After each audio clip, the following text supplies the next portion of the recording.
मतलब क्या है? मनोज भाई, सर्वदलीय बैठक में सारी जानकारी तो दे दी गई है। एक ही चीज को कितनी बार दोहरान चाहते हैं कि सरकार दोहराए?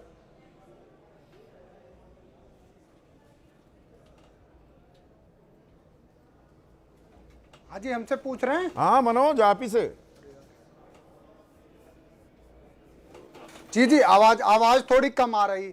असल में हमारे तरफ गांव देहात में एक कहावत है कि लेखा जोखा था है, लड़का डूब गए काहे। तो ये जब इनसे पूछेंगे, ये वो सरकार है कि ये अपना हर उत्सव और वैभव विलास तो दिखाना चाहती है। जो सदन में जो पूछा गया वही आप अपने कम से कम जब से ऑपरेशन सिंदूर चला है मई से, तब से लेकर के आज पूरा हिंदुस्तान पूछ रहा। ये वो सरकार है जो किसानों से उनका जमीन छीन ली, व्यापारियों से उनका व्यापार छीन ली, और दुर्भाग्यपूर्ण ये है कि अब ये सेना का गौरव और सेना का सम्मान भी छीनना चाहती। ये सरकार से साधारण सवाल जब पूछा गया कि आप बताइए कि आखिर आपने हासिल क्या करा। हमारे राष्ट्रीय अध्यक्ष जी ने पूछा कि क्या पहले जहां हमारी कॉम्बिंग होती थी, जहां हमारे सेना के लोग, जहां हमारे बीएसएफ के लोग रहते थे, रेजांगला से लेके पेंगांग तक, क्या वहां तक हमारी हो रही है? एक चीज मुझे बताइए, एक सेकंड मनोज, बीच में रोक रहा हूं। एक चीज बताइए। जी जी जी, हम पूरा देश पूजता है ना लाल बहादुर शास्त्री को, जय जवान जय किसान का नारा दिया 1965 में। जी जी बिल्कुल, दांत खट्टे किए पाकिस्तान के। जी, सेना ने हराया था ना पाकिस्तान। कोई बंदूक तान कर खुद थोड़ा पहुंच गए थे शास्त्री जी। पर जो भी सरकार होगी, जो भी राजनीतिक दल उसकी अगुवाई कर रहा होगा, क्रेडिट लेगा। जैसे 1971 में इंदिरा गांधी थोड़ा लड़ने गई थी बॉर्डर पर, तो अब ये सरकार वो करे तो ठीक, ये सरकार क्यों ना करेगी? अगर उन्होंने ऑपरेशन सिंदूर को अंजाम दिया, शौर्य पराक्रम दिखाया, तो क्यों नहीं क्रेडिट लेगी सरकार? जी नहीं, सरकार क्रेडिट ले, लेकिन सरकार कम से कम बताए तो। उस समय जो हासिल हुआ वो आपको पता चला ना। उस समय पाकिस्तान के दो टुकड़े हो गए, पूर्वी पाकिस्तान टूट करके बांग्लादेश बन गया। ये तो हमने आपने देखा ना।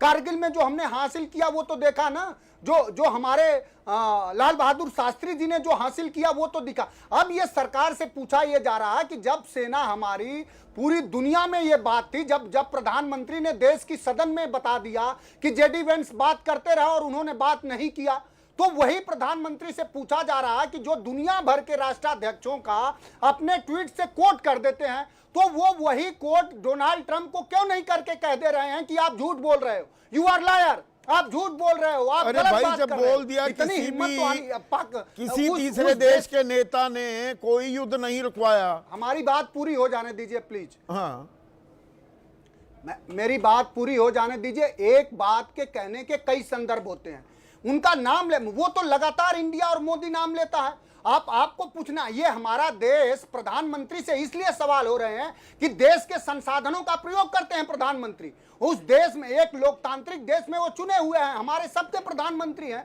और उनकी जिम्मेदारियां हैं। सिर्फ उत्सव मनाने से काम नहीं चलेगा। 1.5 लाख रुपया की मुआडो की घड़ी और बलगरी का चश्मा लगा लेने से देश नहीं चलेगा। आपको जवाब देना पड़ेगा, क्योंकि आप देश के संसाधनों का प्रयोग करते हैं। ये देश किससे पूछने जा रहा है कि आपने यूएन काउंसिल से लैंड क्रूजर में, बड़ी बड़ी गाड़ियों में नहीं, जब आप कहीं टीका करेंगे तो आपको भी तो आईना दिखाया जाएगा। समाजवाद बिल्कुल चुनावी चिन्ह साइकिल घूमते लैंड क्रूजर्स में है कि नहीं?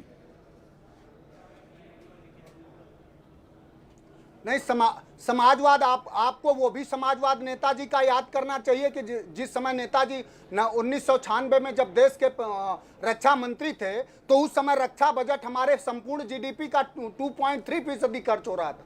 आज सबसे कम खर्च हो रहा। सवाल ये सरकार से पूछा जाएगा ना कि अगर आपने नहीं, सरकार से सवाल पूछना वो आपका हक है, उसमें कोई डाउट नहीं हो सकता।